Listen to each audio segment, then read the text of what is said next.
అంటేనే అవును కాదు మధ్య జరగాలి. చర్చ అంటే దట్ ఈస్ ది, మరి చర్చకు ఒక డెఫినేషన్.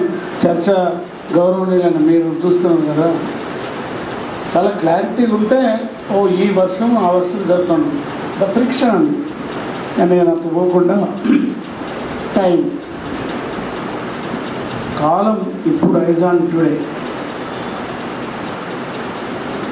ఎఫ్డిఐలు దేశాన్ని పూర్తిగా, భారతదేశాన్ని పూర్తిగా సర్వనాశనం చేసిన ఇద్దరు వ్యక్తులు 10 ఏళ్ళ నుంచి, అంటే మన ఉద్యమం పీక్ వచ్చినప్పటి నుండి ఇద్దరు వ్యక్తులు, వన్ మన్మోహన్ సింగ్, వన్ చిదంబరం. అయిపోయింది ఒక పాయింట్. అంటే ఎకనామిక్స్ తెలుసుకోవాలి. అది ఇంటర్నేషనల్.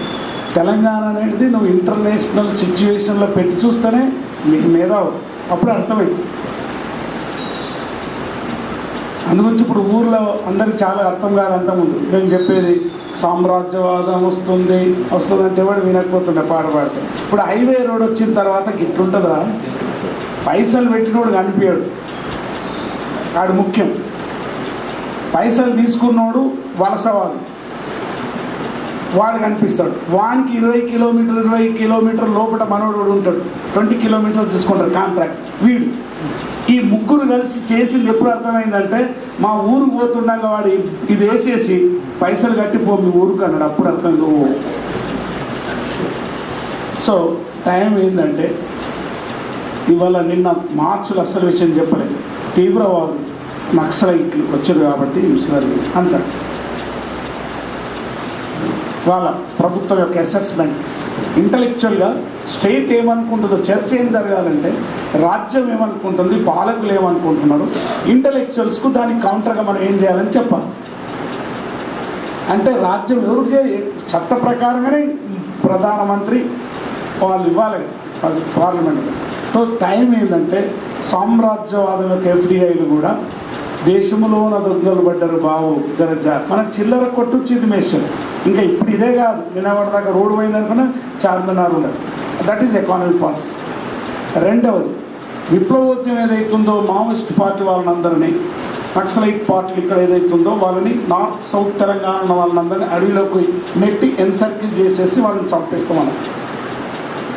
నెంబర్ 2, ఇప్పుడున్న టైం ఇక్కడ 3 రకాల ప్రజల్ని చూసారు పాలకులు. ఒకటి చాలా తెలివి గల వాళ్ళు, జ్ఞానం గల వాళ్ళు, స్ట్రాటజీ టాక్టిక్స్ తెలుసు కానీ వాళ్ళకి ప్రాక్టీస్లోకి రారని తెలిసిపోయింది వాళ్ళకి.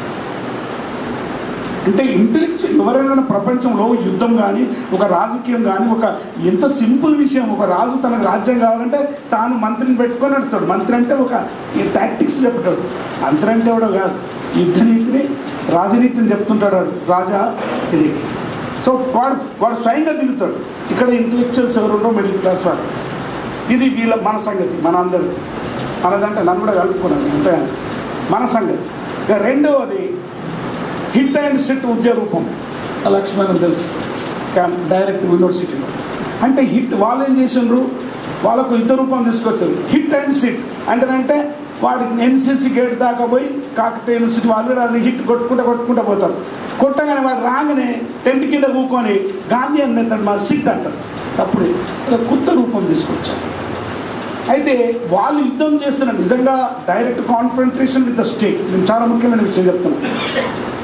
Direct confrontation with the state అంటే రాజ్యం వచ్చినప్పుడు ఏం చేయాలనేది. నువ్వు పరిపాలన మారాలనుకుంటున్నావు, చిన్న నీది ఎకనామికల్ డిమాండ్ అయితే నాకు ఇది కావాలి అది కావాలంటే ఈ సమస్య ఉండేది కాదు. అట్లయితే మా మన్మోహన్కు నేను చెప్పి ఇప్పిస్తే ఏమైనా కావాలంటే, మీరు పాలన అడుగుతున్నారు కదా, దట్ ఈస్ ది ప్రాబ్లం. పాలన ఇవ్వడం అనేది అక్కడ అమెరికా సామ్రాజ్యవాదం ఎకానమీ తోటి మళ్ళీ ఇక్కడ నుండి దేశంలో నాకు అనేక సమస్యలు ఉన్నాయి. క్యాలగాయ జీతంలో పాలన you want to change the rule. Telangana ఉద్యమం అంటే ఇస్ అ పొలిటికల్ ఇష్యూ. ఏదన్నా రూపం మీకు అక్కడ ఎట్లొస్తుంది అనేది మేము చెప్పు. సో ఈ సమస్య ఉంది. అక్కడ విద్యార్థి రంగాలు మొత్తం టోటల్గా యుద్ధంలో పాల్గొనే వాళ్ళకు, వాళ్ళ యుద్ధంలో పాల్గొని హిట్ అండ్ సిట్ తీసుకునే వాళ్ళకు వాళ్ళ నాయకత్వం మీద నుంచి ఎట్లా తీసుకుంటే ఏం చేసినా ఒకటి కనిపించింది. ఇటువైపు రాజీనామాలు చేయండి అని ఒక రూపం తీసుకొస్తే వాడు రాజీనామాలు ఉప ఎన్నికలకు దారి తీసింది కానీ తెలంగాణ తీసుకురాలే. ఒక ఫార్ములా చేసిన తర్వాత ఎక్స్పెరిమెంట్ మళ్ళీ ఇప్పుడు కూడా రాజీనామా చేసి నువ్వు ప్రజల దగ్గరికి వచ్చి ఏ ప్రజల ఓట్లు తీసుకున్నావో వాళ్ళతో కలిసిపోయి మళ్ళా ఇంకా గెలువురా అని చెప్పినాం కూడా. కానీ అట్లా కాదు, మళ్ళీ ఉప ఎన్నికలు పెట్టు. సో దాని రిజల్ట్ కూడా తెలిసినాయి. ఆఖరికి ఎంతవరకు పోయినాయి అంటే ఒక పార్టీలు ఉన్నోండి వాడిని రాజీనామా చేయించి వీరి పార్టీలో పెట్టుకొని వీరి కండ వేసుకునే దాకా పోయింది. These are all political. ఆడ అర్థం చేసుకోండి సామ్రాజ్యవాద, the intellectual who is ruling the world, who is ruling the economy of the world. ప్రపంచం గ్లోబ్ మారిపోయింది. ఎవరైతే ప్రపంచాన్ని నడిపిస్తుంటారో మన లెక్క కొట్ల వాడు కూర్చొని దే విల్ స్ట్రాటజీ టాక్టిక్స్ ఎట్లా చేసుకొని చాలా చిన్న టీమే ప్రపంచాన్ని నడిపిస్తుంటుంది. ఓహో వీడు ఈ ఫామ్లో గెలవలే, రాజీనామా చేయి, ఉప ఎన్నికలు గెలు, ఇది కొట్లాడుకుంటుంది. సో లేదు తెలంగాణలో అంతా రాజీనామా చేయమన్నారు, చెయ్యి. అప్పుడు ఏమైంది, ఏం చేస్తున్నారు, ఏం కాబోతుంది, పొలిటికల్ ఇష్యూ. 175 మంది అటు, 119 ఇటు, ఇది పోయినా కానీ మన రాజ్యం నడిచింది. దట్స్ వాట్ యాక్చువల్లీ వాళ్ళు నడిపించి ఈ హాజ్ రన్ ది షో. అన్ని మంత్రులు నడిపించేశారు. అంటే అక్కడ కూడా నువ్వు కాలేకపోయినావు. నువ్వు 175 ఇట్లా రాజీనామా చేస్తే వణికినోడు 175 ఎప్పుడైతే రాజీనామా చేసిండో పొలిటికల్గా అప్పుడేమన్నాడు 9th డిసెంబర్ కూడా మార్చుకుంటూ opinion. Yes, I will change my opinion because I want to keep up my country. నేను రాజ్యాన్ని పరిపాలించాలి, నా ఎకానమీ పరిపాలించాలి. చిదంబరం సరే తను ఉన్నది. సో స్ట్రాటజీ టాక్టిక్స్లో, యుద్ధ నీతిలో నీకు ఆయుధాలు పట్టుకున్న పార్టీ నుండి వచ్చిన సంఘాలు ఉన్నాయి. వాళ్ళు యుద్ధం తప్ప ఏం లేదన్నారు. కానీ వాళ్ళని ప్రజలు పెడుతున్నారు. యానన్న మొదలు పెట్టి రాదు. ఇప్పుడు నేను అన్నట్టు ఒక ప్రాజెక్టు మొదలు పెడతావా, ఒక భూమి పొట్లాట మొదలు పెడతావు, బ్రహ్మాండమైన అనుభవం ఉంది, చచ్చిపోయిన అనుభవం ఉంది. ఏదైనా you take small target finish up. ఏదైనా ఒక ఉద్యమం ఇవి ఎగ్జాంపుల్ ఇట్లా చూపించిన అది. ఇటు ఓట్లున్నోడు చాలా ఇంటెలిజెంట్గా నేను ఉద్యమం చేస్తా, ఓట్లు చేస్తాను అంటాడు. కానీ ఉద్యమం చేయడు, ఉద్యమాన్ని ఓట్ల కింద మార్చుకుంటాడు. కానీ వాడు ఓట్లే, వాడు క్లియర్గా ఉన్నాడు. ఓట్ల గురించి పోయిన వాళ్ళందరూ ఇప్పుడు political party they are very clear. అన్న 2014 వరకు తెలంగాణ రాని రాకపోయింది అమ్మ పాలిటిక్స్. వాళ్ళు క్లియర్గా ఉన్నారు. ఇక రెండేమైంది, ఇప్పుడు నక్సలైట్ ఉద్యమము పీపుల్స్ వార్ పార్టీతో ఉండేటటువంటి నార్త్ ఉత్తరంగా తెలంగాణలో ప్రజలు మహోన్నతమైన యుద్ధాలు చేశారు. That is the problem. నిన్న వచ్చిన వాళ్ళందరూ అనుకుంటే దయచేసి మీరు ఏమనుకోవద్దు. నేను చూస్తే ఒకటేమో అంత మావలే జెండరేమో అది, మనిషి గుండెనేమో వీధి, అది ఎట్లా ఏ వచ్చినా మనం చదువుకుంటూ వచ్చింది. 100% వాడు అంచనా కరెక్ట్. వీళ్ళంతా గ్రామ పునాదుల నుంచి రాటుతేలి అత్యంత త్యాగాలు చేసిన వాళ్ళ బిడ్డలు.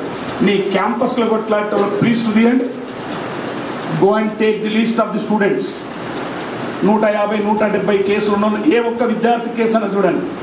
హూ ఆర్ దే, వాళ్ళ బేస్ ఏంది, వాళ్ళ తండ్రి ఎవడు, ఎన్ని ఉద్యమాలలో వాళ్ళ అయ్య చచ్చిపోయాడు, వాళ్ళ మేనమామ చచ్చిపోయాడు, ఏ ఎన్కౌంటర్ 100 మొత్తం తీద్దాం. జార్జ్ రెడ్డి నుంచి మొదలుకొని ఇప్పటి వరకు దాకా ఎవరు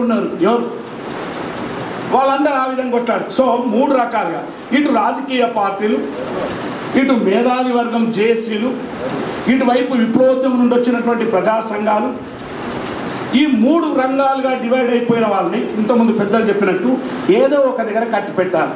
ఆ సిస్టర్ చెప్పినట్టు, అమ్మ చెప్పినట్టు నీ ఏ ప్రాతిపదిక మీద నీ మేనిఫెస్టో ఏది, ఏ ప్రాతిపదిక మీద నువ్వు వాళ్ళందరినీ ఏకం చేయాలి, ఎట్లా తీసుకురావాలి, ఈ సమస్య. అందుగురించే నేను ఎక్కువ పోకుండా, నేను మొట్టమొదటి రాజకీయాలు వచ్చినప్పుడు నాకు ఆయన చెప్పాడు చదువు ఏం చేయాలంటే, ఇక దున్నేవానికి భూమి, దున్నేవానికి భూమి ఎట్లా వస్తుంది, ఏం చెప్తా విను, మనం అనాలి దున్నేవానికి భూమి మంచి. ఆడికి దున్నేటోనికే భూమి అని ఒక పాట పాడు, దున్నేటోంది భూమి నడమ దొరోడేంది, అయిపోయింది పాట అయిపోయింది కదా. వీడు దున్ననికి పోతాడు, దున్ననికి పోగానే ఆయన ఏమన్నాడు, ఏ దున్నాలే గవర్నమెంట్ భూమి దున్ను, మొట్టమొదటి పట్ట మీద పోవద్దు అన్నాడు. అంటే అక్కడ ప్రజలకు కూడా వాడు కూడా ఏమన్నాడు, దున్నేటోడు ఆయన అన్నాడు దొరదే పట్ట ఇదైతే దున్నుతాను, అదే దున్నాగానే వాడు ఊరుకుంటాడా, గూండాలు వచ్చారు. మరి గూండాలు వస్తున్నారు, వాంతో కొట్లాడాలి, వాంతో కొట్లాడితే ఆడుకుంటాడా, వాడిని తరిమినాం. వాడి దాని తర్వాత పోలీసు వాళ్ళు వచ్చారు కదనే, వాంతో కూడా కొట్లాడు.